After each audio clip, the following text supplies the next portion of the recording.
Doing a wet fly today. This is the Marlow Buzz. This is also in Ray Bergman's book Trout. It is a very, very simple, basic caddisfly imitation and probably one of the simplest wet flies that you could tie. There's only three components to this. There's the tip, which is a gold tinsel, the body, which is Peacock Herl, and then a furnace hackle up front. There's not much to this. I do mention in the video, like the Marston's Fancy I did before, there's no rib or anything on this. You could add a rib on there to reinforce that body a little bit if you want to. But just a simple little wet fly, fun to tie. So that's the Marlow Buzz. I'll get started.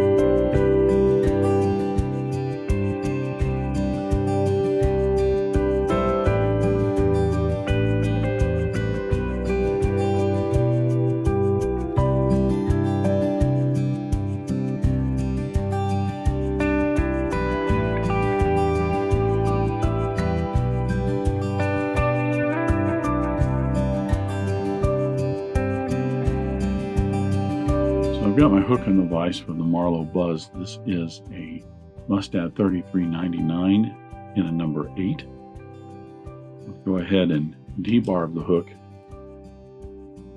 This does not have a floss body, so I can just go ahead and start with a black thread using a Danville 6/0 in black.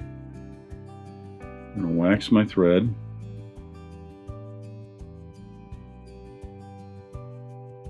Attach my thread. There's only three components to this fly. Very simple, very basic.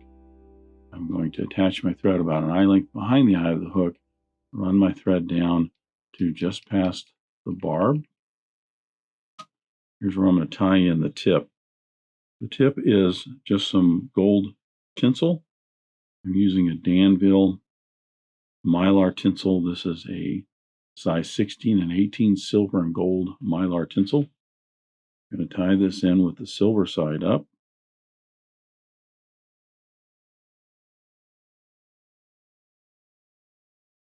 I'm going to advance my thread down 4 wraps, securing that tip in.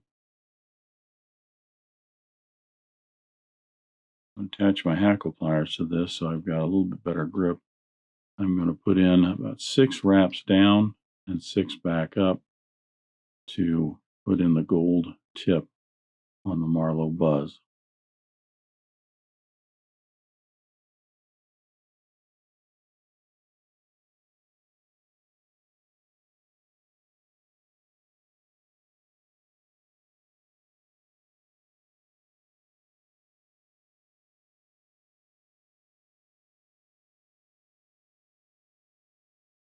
Three wraps to secure that in, and I'll trim away the excess and then tie in the body. So the body on the Marlow Buzz is simply Peacock Herl. I'm using some Herls from a feather that I have. You could use some strung Herls if you want. I'm going to get about 5, maybe 6 if you want a little bit fuller body.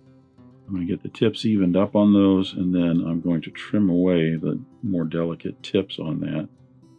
I'm going to tie this in so that the butt ends of that are about the length of the body. Then I'm going to secure those to the hook shank. Advancing my thread forward. I'm going to get a little bit closer to the eye of the hook because all I have is a hackle on this. I don't have a wing, so I can be a little bit, the head's going to be a little bit smaller in that area.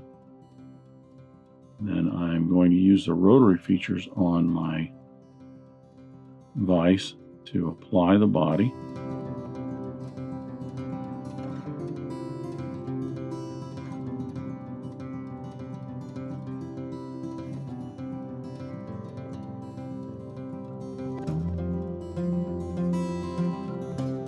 Starting to get twisted around just a little bit, and it's not going to get as full, so I'm kind of untwisting that Herl a little bit.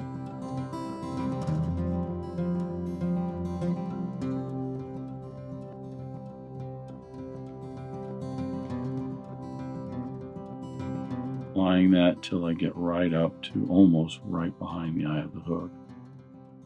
Gives me a nice full body. Marlow buzz, similar to the Marston's Fancy I did last week, just has the Peacock Herl body. There's no rib on this.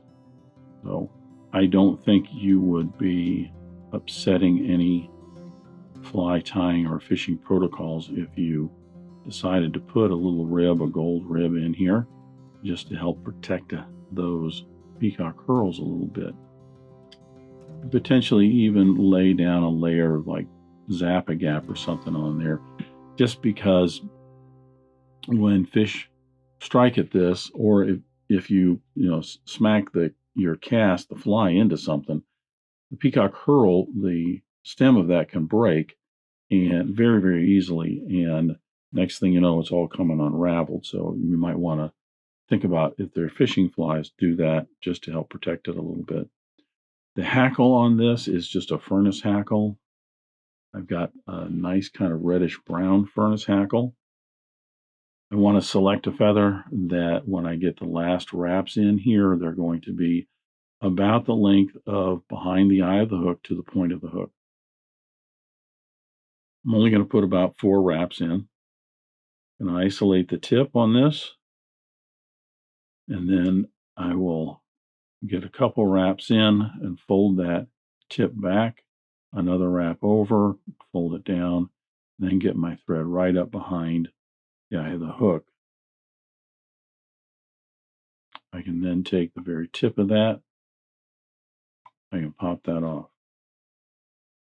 Taking my hackle pliers, I'm going to apply, like I said, 4 turns. 1, working my way down to just behind the eye of the hook. 2, 3, and the last turn, 4. Bring my thread over to secure that. And then I can fold the rest of that feather back, sweeping all those barbs backwards. I can start to make the head of the fly wrapping backwards. I get about half of it done. Then I can pop off the rest of that feather and finish making the head. Just has to be a nice taper. Doesn't have to be big, just a nice taper down from the body to the eye of the hook. And you'll notice it also forces all those hackle fibers in a rearward direction. Makes a nice little caddis fly. I'll flatten my thread.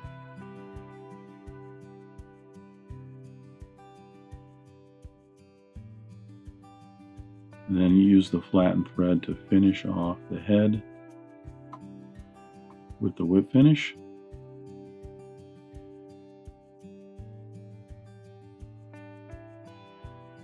Turn away my thread. Now I'll put some head cement on each side of the head.